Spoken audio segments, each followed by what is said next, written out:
Okay, so there's a lot at stake tomorrow for the candidates and for the primary itself. It's true. Political director Adam Sexton is back with us now, so everybody will be watching to see where the primary goes from here. Yeah, right, and to see how this institution will hold up because it's totally under siege. And what we've seen over the last week is the true cultural power of the primary and also just how effective that state law that Gene was talking about, mandating New Hampshire goes first, really is. On the cultural side of things, even though maybe this week hasn't been as big as it's been in cycles past, because of the fact there are fewer candidates, there's an important observation to be made about the national attention on the primary. That hasn't changed at all. The political press is all here. Not only are these national publications and news channels covering the Republican candidates, they're also covering Dean Phillips and Marianne Williamson. The attention those two are getting is right now exponentially more than it had been for all of the previous weeks of this campaign, and that matters.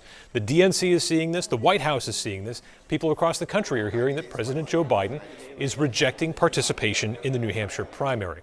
Here's why this is happening this way. New Hampshire's primary is a state-run contest. Democrats and Republicans vote on the same day.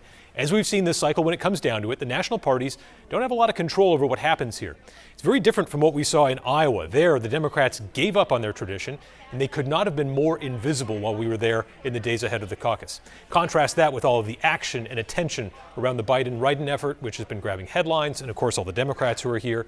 But there's one more hurdle to clear for New Hampshire that will really define the true impact of the DNC's effort to relegate this primary. There's going to be a lot of scrutiny tomorrow on the moderators and all those great volunteers who help at our polling locations. Everyone's going to be watching to see how quickly they can count all of those write-in ballots. Part of the primary's allure over time has been rapid results. We get a result that night, somebody gives a victory speech, and the contest moves on. No delays, no waiting. If sorting out the Biden write-in takes a little extra time, if we're looking at midnight, 1 in the morning, that's going to be part of the discussion moving forward. Brand new. Okay. Thank you, Adam.